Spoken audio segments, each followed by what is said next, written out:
Assalamualaikum warahmatullahi wabarakatuh. This video is for 11th grade of senior high school to Cikampek with me, Mr. Dik Dik for English class Science 1, 2, 3, and 4. We are discussing about short story. Oke, dalam bahasa Indonesia adalah cerita pendek. Kaitannya ada nggak dengan naratif teks yang pernah kita pelajari di kelas 10 dahulu? Tentu saja ada ya. Jadi kan kalau kita bicara short story saja, mungkin banyak asumsi yang mendefinisikan bahwa story yang dimaksud experiences dan lain sebagainya yang berkaitan dengan dunia nyata. So, kita kerucutkan saja ya. Short story yang akan kita bahas itu basicnya dari narrative text, di mana yang pertama narrative text itu generic structure-nya adalah orientation, complication, dan resolution. Di akhir ada reorientation, yaitu moral value-nya. Artinya dalam cerita itu pasti ada moral value-nya. Dan cerita itu basicnya adalah fiksi. Dan karena settingannya fiksi atau cerita itu sudah terjadi dan lain sebagainya, maka yang digunakan nanti kata kerja utamanya adalah verb 2 atau tenses yang digunakan adalah masa lampau majority-nya, mayoritasnya. Oke. Kita mulai dari definisi ya. Definition. Short story is story with a fully developed them bit significantly shorter. Significantly. Jadi secara signifikan shorter, lebih pendek and less elaborated than a novel. Less elaborated maksudnya rinciannya itu less gitu ya. Jadi dibandingkan novel ya pendek, lebih pendek dan tidak rinci gitu dibanding novel. Kita tahu lah novel, mungkin ada beberapa di antara kalian yang pernah membaca novel, mungkin sekitar puluhan halaman saja atau bahkan ratusan halaman. Muncul muncul satu tokoh itu tidak begitu saja muncul, si A datang tidak begitu saja kan, tapi ada rinciannya dengan menggunakan baju kuning dia datang, terengah-engah detail sekali gitu, supaya pembaca itu, reader itu imagine, membayangkan dengan imajinasinya supaya kena gitu sesuai dengan apa yang diharapkan si penulisnya atau pencipta karyanya itu sendiri. Maka dibutuhkan banyak words, kata-kata, dan page, halaman berhalaman. Jadilah sebuah buku. Ada nggak novel yang pendek sekali? Ya ada sih, ya tetap saja puluhan halaman juga gitu. Beda dengan yang short story, significantly shorter. Artinya ya paling satu halaman. Itu yang biasa kamu temukan di website gitu. Misalkan disuruh gurunya nyari, oh cari contoh cerita ya di internet. Mau carikan misalkan Maling Kundang nih. Ya paling berapa paragraf saja itu masuk dalam short story. Oke. Ada penjelasan selanjutnya adalah it is a piece that comes together to create the story as all. Maksudnya gimana? Maksudnya bayangkan gini. Kamu ada pelajaran sejarah ya, story juga kan, tapi real itu mah. Tapi jadi bukan masuk dalam short story yang kita bahas sekarang. Disuruh membaca halaman 1 sampai 20, setelah itu kalian rangkum. Nah, 1 sampai 20 itu kan halaman. Nah, sementara kamu dirangkum dengan oleh gurunya dengan batas waktu mungkin 30 menit saja di kelas itu kan, 30 menit saja atau mungkin 1 jam atau paling lama 2 jam lah ya. Untuk menulis paling lama 2 jam itu kemungkinan 20 halaman kan mungkin tidak tercapai gitu. Paling hanya 10 halaman kalau full. Maka dalam perintahnya guru itu sok dirangkum. Kenapa dirangkum? Supaya create the story as all. Jadi semuanya kena apanya? Keseluruhan ceritanya. Jadi Malin Kundang kan kita tahu ya, Malin Kundang itu ceritanya seperti apa, panjang sekali ceritanya. Ya cuman gini aja, dipendekkan. Malin Kundang itu anak miskin dari desa, punya ibu, lalu dia merantau, pulang merantau jadi kaya raya, ternyata ketemu ibunya, ibunya tidak diakui oleh si maling kundang dan ibunya mengutuk menjadi batu dan maling kundang akhirnya menjadi batu. Nah, betapa pendeknya gitu dibanding dengan kata-kata yang Mister tadi ceritakan gitu ya, dibanding dengan buku atau bahkan yang kalian temukan di website. Jadi walaupun pendek tapi menceritakan keseluruhan dari awal sampai akhir. Oke. Okay? Karena pendeknya itu, nah disinilah dijelaskan tells about a single event or experience. Kalau kalian masih ingat tentang complication di narrative text, itu ada beberapa event yang complicationnya berkali-kali lalu muncul ke resolution. Beberapa kejadian gitu seperti yang Mister pernah tayangkan waktu itu, bawang merah dan bawang putih ya kalau tidak salah. Ada beberapa kejadian sampai akhirnya dia diterima oleh si princessnya. Diterima oleh si prince dinikahi gitu. Ada beberapa kejadian dulu. Nah, kalau short story itu hanya a single, hanya satu saja kejadiannya. Mungkin pada saat si bawang putihnya di apa namanya dimarahin sama orang tuanya, ibu tirinya, sehingga setelah itu langsung ada prince datang menjemputnya. Nah, kira-kira seperti itu. But tidak hanya seperti itu, makanya bahasanya kira-kira ini create the story as a whole. Jadi keseluruhannya dapat dipahami. Oke. Okay? Selanjutnya tipenya tentu saja fiksional ya karena dia basicnya narrative text artinya fiksi. Not true. Panjang katanya itu antara 500 sampai 15.000. Nah, beberapa keterangan di sumber lain itu menyebutkan 500 sampai 20.000. 500 sampai 15.000 itu sepanjang apa sih, Mister? Kira-kira ya satu halaman, maksimal dua halaman, tergantung besarnya huruf yang ditulis atau diketiknya. Semakin kecil ya, semakin kecil juga halamannya. Mungkin satu halaman lah. It has a beginning, middle, and end. Apanya? Ceritanya. Itu yang tadi saya maksud. Kenapa story-nya bisa menjadi keseluruhan? Ya tentu saja ada beginning, middle, dan akhir. Nah, kita basic lagi ya kepada kalian ya. Biasanya disuruh rangkum sama gurunya, ayo rangkum halaman 1 sampai 20. Apakah kalian benar-benar merangkum atau mengambil kalimat saja gitu? Nah, banyak siswa yang melakukan hanya mengambil kalimat saja, maka ketika dibacakan menjadi urutan kalimat yang mungkin tidak nyusun gitu urutan ceritanya karena hanya diambil satu kalimat di paragraf pertama, satu kalimat di paragraf kedua, satu kalimat di paragraf ketiga, akhirnya disusun seolah-olah merangkum. Padahal yang disebut merangkum itu pendek-pendek kata tapi menjadi pemahaman, tetap seperti itu. Pendek-pendek kata ada beginningnya, ada middle-nya, ada end-nya. Nah, middle yang dimaksud adalah yang itu, yang single event ya, atau klimaksnya atau complication-nya itu middle-nya di sana. Nanti kita bicara tentang plotnya. Makanya akan membuat creates an impression to the reader. Jadi si pembaca itu ya impression. Kenapa? Ya pendek juga tapi paham ceritanya. Walaupun pendek gitu. Aku pergi lalu pulang. Ya maksudnya apa gitu? Aku pergi beli makanan. Setelah itu pulang.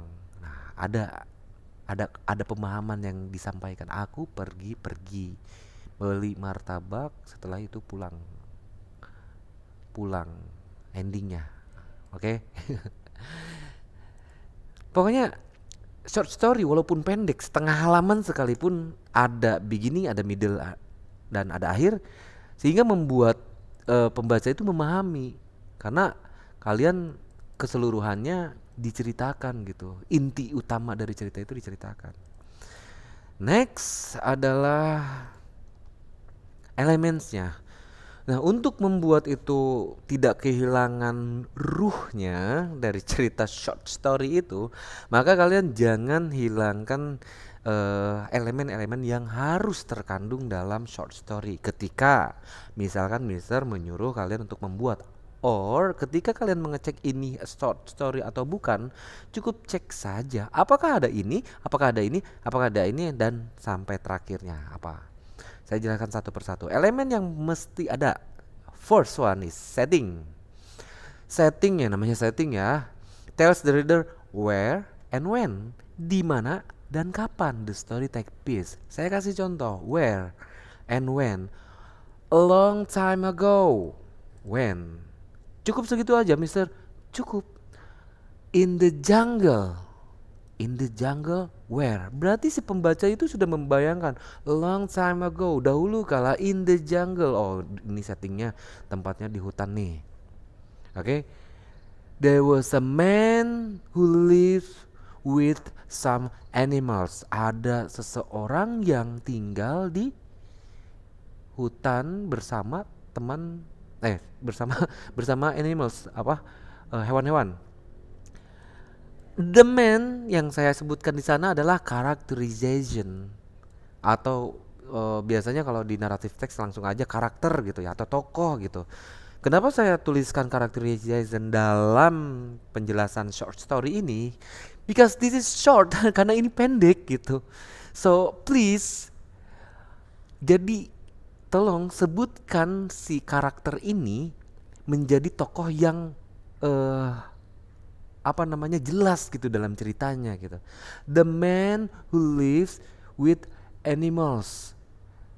Orang tinggal dengan animals. Oh, jadi kita membayangkan ada orang, mans, laki-laki berarti tinggalnya bersama animals. Udah jelas nih, jungle, orang tinggal animals. Jangan bilang misalkan somebody atau someone. Oh, sama sih, someone masih sama ya. Atau dalam bahasa Indonesia misalkan sesosok yang berdiri di pojok sana. Sesosok. Sesosok itu apa sesosok? Dia bukan manusia, dia bukan hewan, masih gak jelas. Sesosok, ya sebut aja kuntilanak misalkan. Pocong lah, misalkan. Sebutkan saja. Gitu ya. Jadi lebih jelas. Atau misalkan gak mau disebutin namanya a ghost. Sebuah sesosok hantu misalkan. Jadi kenapa disebut characterization? What is it for? Creation at imaginary people to be real. Jadi ketika baca walaupun satu kalimat itu karena shortnya itu loh. Walaupun satu kalimat menjadi jelas gitu ya, nyata gitu to the reader. The writers give information about the characters in the story. Give information tadi. Live with animals, tinggal dengan animals. Jadi ada kaitannya nanti. Ada animalsnya mungkin diceritakan lagi. Ada si mensnya ngapain nanti gitu ya. Ngapainnya itu mengalur melalui plot. Apa itu plot? A series at event through which the writer reveals that what is happening to whom and why. Alur ceritanya. Saya akan jelaskan nanti ya di slide berikutnya. Selanjutnya adalah point of view. Ya tinggal si penulis itu, the position of the narrator. Narator yang dimaksud di sini adalah si penulisnya. Kalau dia menceritakan diri sendiri, yaitu ya tetap ya pasti first person ya. Orang pertama pasti akan menggunakan I atau me gitu ya. Ya kalau menceritakan orang lain tentu saja akan menggunakan third person, akan menggunakan he atau she dan lain sebagainya, atau bisa nama gitu. Itu point of view. Ya paling banyak ya menggunakan ini, paling banyak, hampir mayoritas bahkan. Yang terakhir adalah moral value atau dalam naratif teks secara umum dijelaskan reorientation. Di sini jelaskan value. Value itu cerita sependek itu tuh maksudnya apa sih gitu. Pesan yang ingin disampaikan. Oke, saya jelaskan sedikit karena masih beberapa secara tidak sadar itu tidak bisa membedakan antara value and topic. Walaupun secara ketika ditanya apa itu value, apa itu topik, mungkin bisa menjawabnya. Tapi ketika ditanyakan di dalam suatu soal, misalkan ada contoh Beauty and the Beast, saya bertanya what is the moral value dalam pertanyaannya of the story. Nah, jawaban kalian itu rata-rata begini gitu. Malah yang diceritakan topik, padahal yang ditanya moral value gitu. Rata-rata ya. Tapi kalau kalian ditanya apa itu value, apa itu topik, bisa menjawabnya gitu. Apa itu value? The message the writer intend to communicate by telling story. Pesannya gitu. Moralnya yang dalam cerita pasti jawabnya kayak gitu. Semua orang pasti udah tahu. Tapi ketika ditanya dalam esai atau dalam PG, ini ada story gitu. What is the moral value of the story? Misalkan ada pertanyaan seperti itu. Kalian rata-rata jawabannya seperti ini, topik. Oke. Nah, maka saya akan coba lebih ini gimana sih ngalanginnya? Ah, udah. Oke, saya akan coba jelaskan langsung kepada contoh ketika kalian ditanya, what is the topic of the story? Misalkan seperti itu, maka dijawabnya seperti ini. What is the moral value? Maka dijawabnya seperti ini. Misal ada yang berjudul Beauty and the Beast, si cantik dan si buruk rupa. Moral value itu don't judge the book by its cover, walaupun ini masih apa idioms itu apa ya, istilah gitu ya. Don't judge the book by its cover. Jangan menilai buku berdasarkan covernya, tapi berdasarkan isinya. Ini kan, jangan menilai menilai orang itu dari rupanya, the beast, tapi dari isinya gitu. Maka dalam pesan kehidupan sehari-hari ya adalah ya seperti itu. Misalkan kita ketemu orang ya, jangan karena dia jelek gitu kita nggak mau jelek bukan gitu, tapi lihatlah dari dalamnya, baik hati. Jangan sampai malah kebalikannya, karena ganteng, aduh ganteng banget, aku suka sama dia, terus nembak diterima aja padahal dia fuckboy for example. Aduh, jadi ngomongin sana ya. Oke, lanjut topik. Nah, kita bandingkan lagi dengan topik. Tadi don't judge by its cover, artinya ada pesan yang ingin tersampaikan. Kalau topik itu satu kalimat tapi terbayang keseluruhan dari ceritanya. A lovely young woman who ends up falling in love with the beast. Seorang wanita cantik yang akhirnya jatuh cinta kepada si buruk rupa. Oke. Seorang wanita. Nah, orangnya siapa? Nah, itu dalam ceritanya. Makanya topik itu satu kalimat itu mewakili keseluruhan cerita. Itu yang disebut topik makanya. Bukan Taufik. Muhammad Taufik bukan ya. Topik Anwar gitu. Selanjutnya adalah yang tadi yang plot ya. Saya akan jelaskan bagian plot. Nah, plot lebih rinci lagi dibanding naratif teks, di mana naratif teks ini tertulis pasti adalah orientation, pengenalan. Sama nggak dengan mini introduction? Sama. Tapi ya saya langsung saja, bukan orientation gitu, langsung saja introduction, exposition or introduction. Itu pengenalan tentang tadi yang sebelumnya, setting, where and when, characterization gitu ya. Nah, ini di sini. Jadi kalau udah jelas langsung masuk ke sini. Nah, saya akan contohkan, coba Malin Kundang aja lah ya. Pakai bahasa Indonesia dulu aja. Malin Kundang nih. Lari ke klimaks tuh seperti apa sih? Nah, ada disebut rising action untuk lari ke klimaks. Once upon a time there was a young man. Pakai bahasa Indonesia. Pada suatu hari ada seorang pemuda bernama Malin Kundang yang tinggal in the village, yang tinggal di sebuah small village, desa kecil. Dia tinggal bersama, who lives with his mother. Tinggal dengan ibunya saja. Ini baru di sini saja ya. One day Malin Kundang berpikir bahwa suatu hari Malin Kundang berpikir bahwa dia ingin kaya, pengen kaya gitu. Kalau gini-gini aja tidak bisa nih. So Malin Kundang take a decision, mengambil keputusan to go pergi dari village itu, pergi ke luar desa atau merantau lah ya. Dia pergi merantau bertahun-tahun, langsung saja karena short story, bertahun-tahun, dan akhirnya dia berhasil. Udah klimaks belum? Belum. Baru rising action. Nah, kejadiannya yang tadi ya, pergi merantau, one day pergi pergi mulu.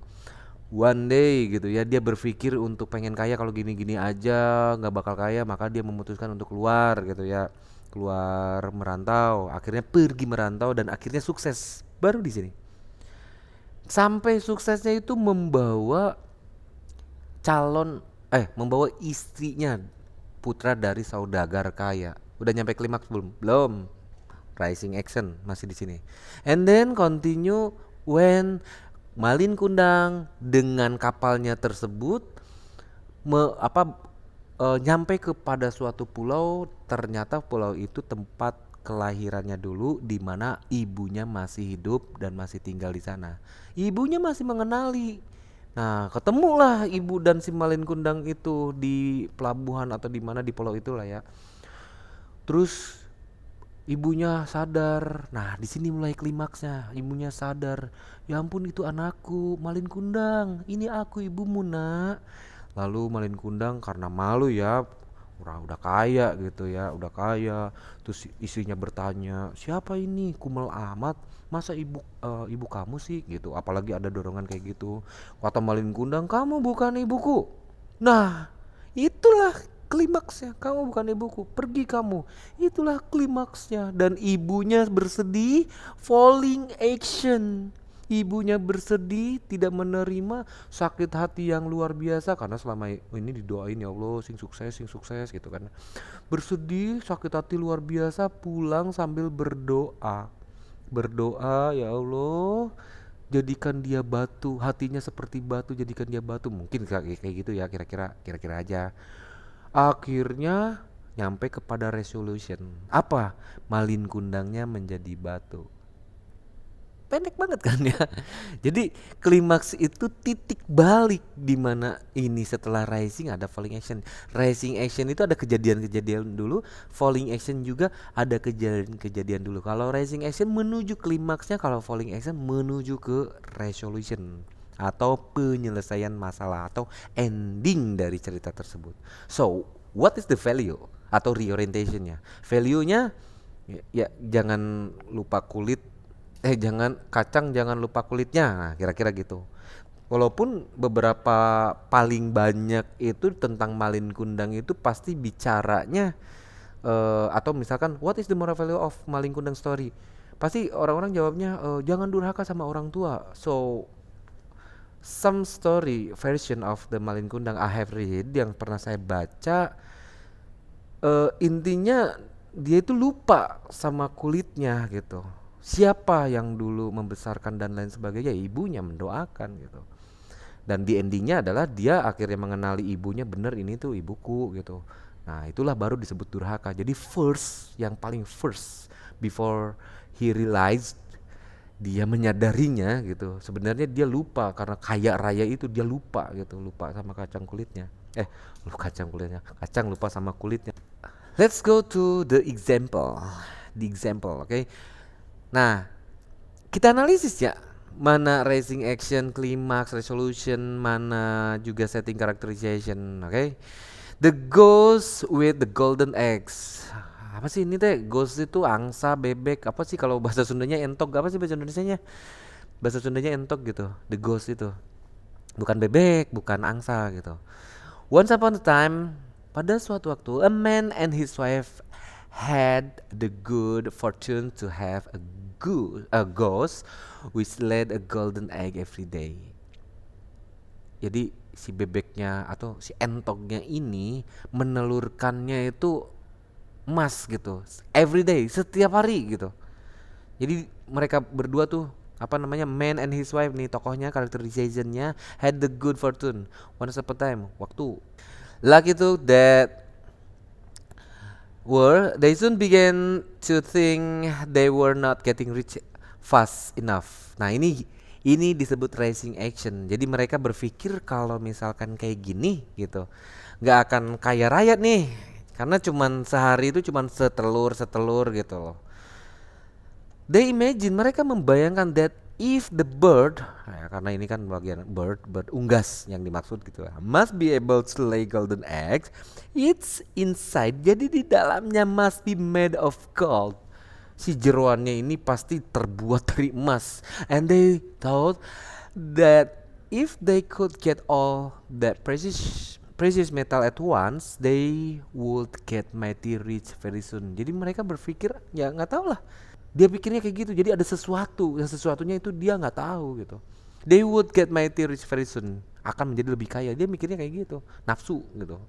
So the man and his wife decided to kill the bird. Langsung saja bunuh. Ambil. Pas dibuka katanya. Nah ini adalah klimaks. Oke. Complicationnya di sini. Nah, risingnya di sini. Oke, dari mulai di sini ya. Nah, rising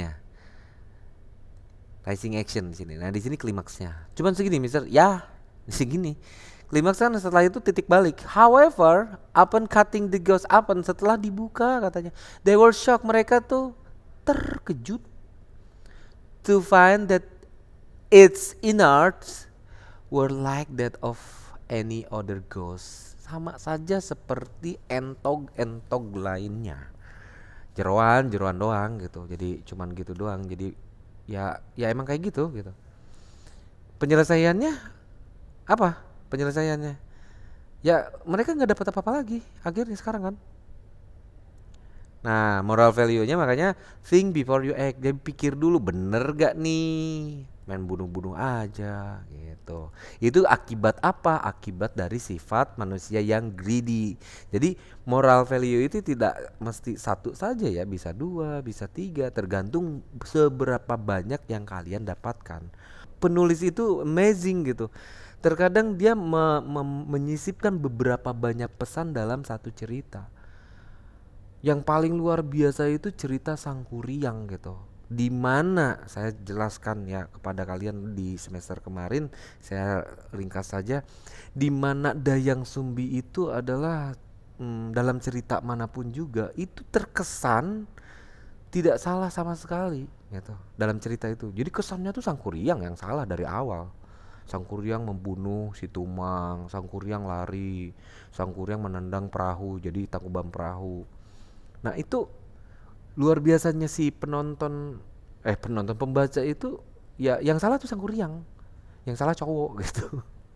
Dayang Sumbi padahal dari awal sudah salah gitu, dari awal udah salah. Ngasih tahu Sang Kuryang supaya apa namanya ngambil apa buruan rusa di hutan, tapi karena nggak ada maka dibunuhlah si anjing gitu. Kok ibu setega itu ya anaknya, tidak bisa apa-apa gitu, main pukul-pukul aja digetok sampai apa namanya sampai berdarah-darah, diusir pula, dilupakan pula gitu. Ibu padahal ibu gitu. Makanya itulah luar biasa sepenulis. Terkadang kita melihat apa namanya melihat sesuatu itu dari apa yang terlihat saja gitu. Look at the inside, lihat sampai ke dalam. Itu pesan Mister. Nah, makanya di sini sok kalian lebih perhatikan lagi.